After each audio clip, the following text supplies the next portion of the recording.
on the way. Boogeyman band coming round the bend. Is Boogeyman band. Is Boogeyman band.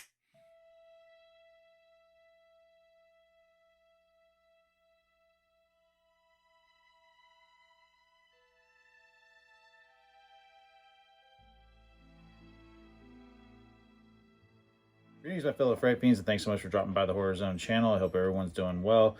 Thank you for joining me for part 11 of my Reworking the Lot segment. This is, of course, a series that I started back in August of last year, where I was talking about the upcoming Salem's Lot remake, which was originally scheduled for September 9th of 2022. That was announced last year, and as we started getting closer to that initial date, that the movie was supposed to drop in theaters, because it was announced that it would be going to theaters exclusively. It would not be on streaming platforms. I started to get a little concerned because there was no publicity. They had done a screening for theater owners at CinemaCon in Las Vegas back in late April of this year, and footage of the new film had been shown, and people apparently were really happy with it. It had gone over very well. People said it had eerie quality to it. They were excited, and I kept thinking that once that happened, like following that, we would get a trailer of some kind, and we never did.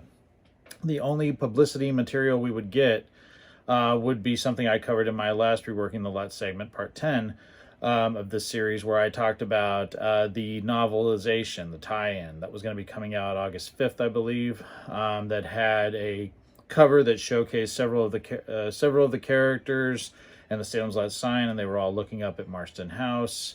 But that was it. I was pretty much saying that the movie was not going to come out on the 9th, and yesterday I was proven pretty much right. The movie now, the new Salem's Lot, directed by Gary Dauberman, produced by James Wan, starring Lewis Pullman, Bill Camp, Pilo Asbeek, William Sadler, Alfre Woodard, and John Benjamin Hickey, will now be coming out a week after my 49th birthday. It will now be dropping on April 21st of 2023. And Blade Disgusting, I'm just going to read a little bit. Now, they actually had 2 articles on Blade Disgusting about Salem's Lot yesterday, which is kind of crazy. One of them was saying that the movie was set in the 70s, and pretty much knew it was going to be set in the 70s.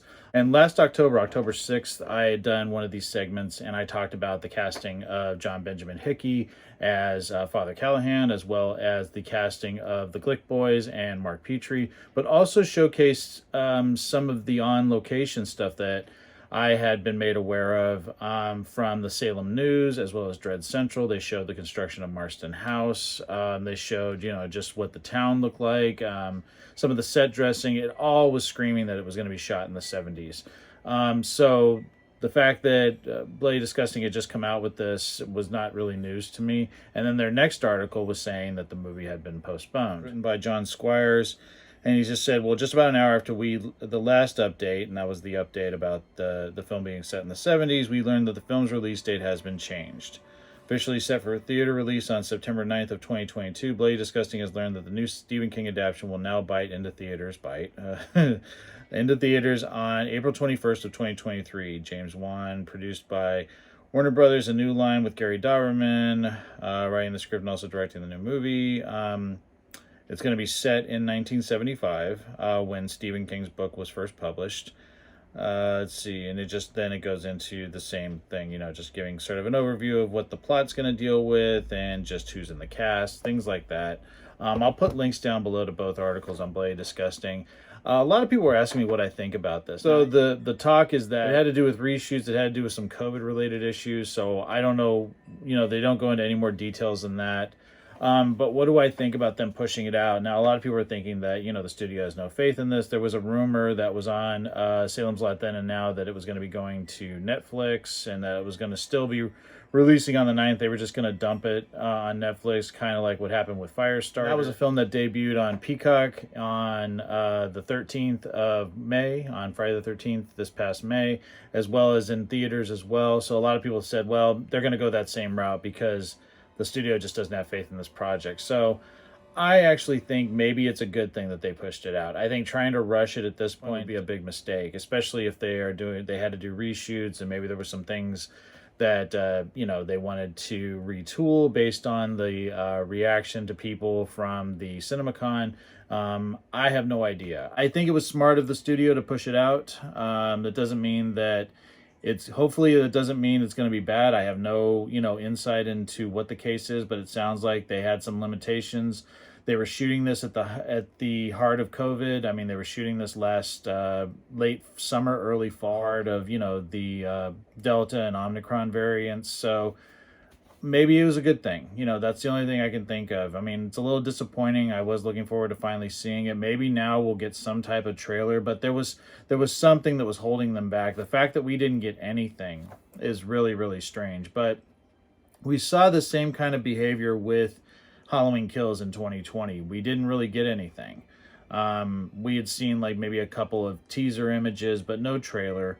And once you get to a point where the movie is going to drop in a few months and you don't have a trailer, it's pretty much a sign that they're holding back, and they're holding back for some reason. So I feel like it's a good thing. Maybe it'll lead to a better film with the reshoots and everything. I think Gary Dauberman did a great job writing the It remake, It Chapter 1 and Chapter 2. I think he did a great job of directing Annabelle Comes Home. So I have faith in him, and I love James Wan. I just really want to see a good representation of this book, this novel. I want to see something that really pays respect to the 79 miniseries, which I hold near and dear. Despite the problems I had with Michael Solomon's 2004 miniseries, there are some elements of that film that I think work. So I'm hoping that it's just, it's going to, be an amazing film. I have to be honest, I don't think anything will ever take the place of this, because it's been a part of my life for 43 years, since I was 5 years old. So nothing's really going to take the place of this. It's just really going to be impossible to top this one for me, and that's just being honest. I mean, it could happen. Who knows? I'm never going to say never, but that's my favorite film, and I really wish it would have been left alone. But I'm curious to see what they're going to be doing. I'm really curious to see, what path they're going. If they're going to adapt Barlow to be, if he's going to look like he did in the 79 miniseries, if he's going to be more like Rutger Hauer in the 2004 miniseries, was a more closer in tone representation to how he was in the novel.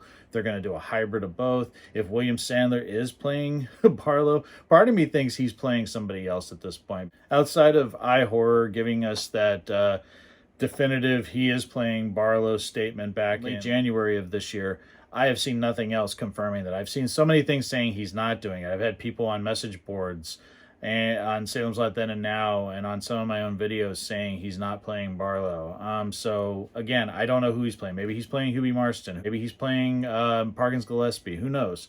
We're just going to have to wait and see. Hopefully now we'll get maybe some stills or teasers or something, or a trailer or something, a teaser trailer, something to get us hyped for this new movie. But again, I want to thank everyone for taking the time to watch this. Let me know what you guys think about them moving this. I know a lot of people were really disappointed, so I thought I would make sure I put something out talking about it. Also, check out my friend Danny Evans' video.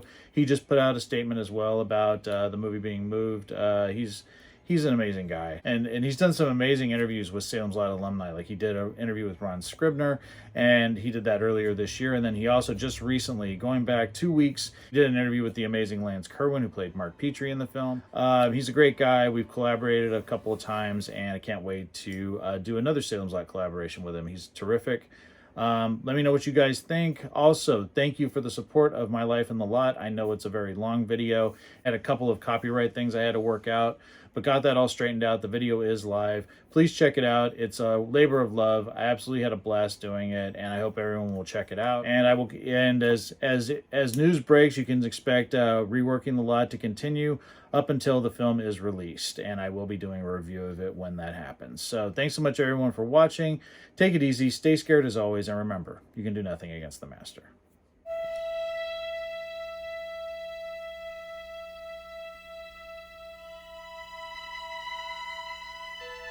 Hey fellow Fright Fiends, just want to say thank you again for supporting Boogeyman Ben's Horror Zone.